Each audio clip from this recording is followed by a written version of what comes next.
প্রিয় দেশবাসী, আপনারা হয়তোবা কিছুদিন ধরেই বাংলাদেশে একটি ভাইরাল বিষয় দেখতেছেন। মানিকগঞ্জের আবুল বয়াতিকে পুলিশে ধরে নিয়ে গেছে। তো অনেকে এর পক্ষে বিপক্ষে তার রীতিনীতি হিসাবে সে যতটুকু বুঝে, তার মনের ভিতর যতটুকু কাজ করে, ঠিক সেমনি মতামত দিচ্ছে। আপনারা হয়তোবা অনেকে জানেন না অথবা জানেন, আবুল সরকার হচ্ছে বাউল গান করেন। কিন্তু বাংলাদেশে অনেক প্রকারের বাউল গান আছে, প্রায় 10-12 রকমের বাউল গান হয় বাংলাদেশে। আবুল সরকার টাইপের যারা আছেন, যারা বিভিন্ন মাঝারে বা পালা গান বা এই টাইপের যারা গান করেন, তারা কিন্তু অন্য বাউল গানের সাথে মিশে না। বাংলাদেশের দলমত নির্বিশেষে সাধারণ মানুষ সবাই কিন্তু গান পছন্দ করেন।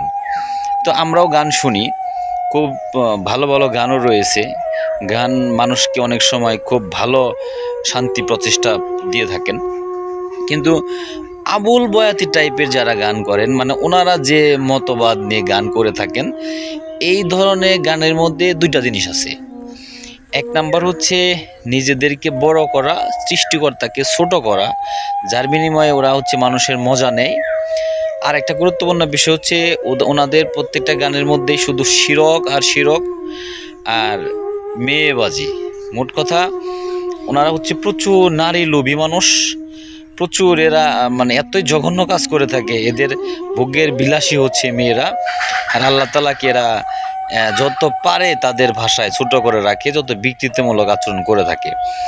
দিন শেষে আমি প্রমাণ স্বরূপই বলতে পারি, মূলত প্রকৃতপক্ষে যারা এই টাইপের বাউল গান করে থাকে তারা মুসলমান ধর্মের অনুসারী নয়।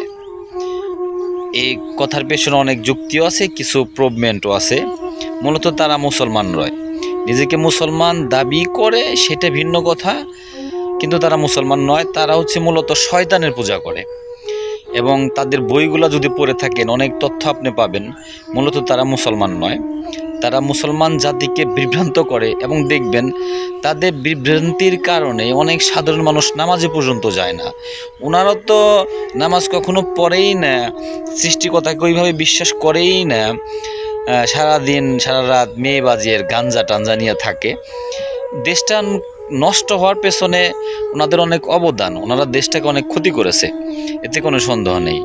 আর অন্যান্য গান যেগুলো আছে প্রকৃত বাউল গান, সেগুলো আসলে ভালো গান, বা অনেক ফোক গান যেগুলো রয়েছে, মানুষ গান পছন্দ করে, সেই ধরনের গান অবশ্যই ভালো, আমরাও শুনি, ভালো লাগে।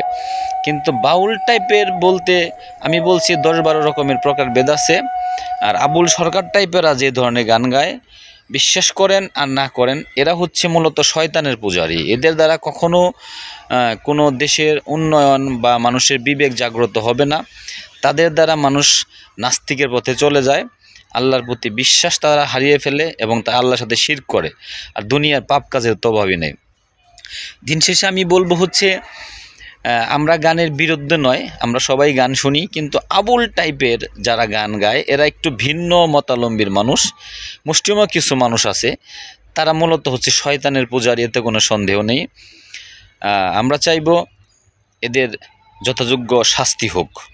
এবং আমি আরও একটা বিষয় আপনাদের কাছে বলবো, এই সমস্ত ব্যাপার নিয়ে বেশি উচ্ছ্বাস করবেন না, কারণ এদের শাস্তি পাওয়া দরকার আছে। একটু রিল্যাক্সে তৃতীয় পক্ষ হিসাবে আলোচনা করে দেখেন, একটু ব্রেন খাটান। এরা মূলত শয়তানের পূজারী। এরা অন্যান্য ধর্মেদের কাছে মুসলমানকে ছোট করে, আল্লাহ তাআলাকে ছোট করে। এরা হচ্ছে সমাজের নষ্ট আবর্জনার মতো, এদের দ্বারা কোনো উপকার হয় না। এরা শুধু জাহান্নামের কীটও বলতে পারেন, কারণ মুসলমানের স্বভাব এরকম হয় না। আল্লাহ তাআলা সবাইকে বোঝার তৌফিক দান করুক। আসসালামু আলাইকুম।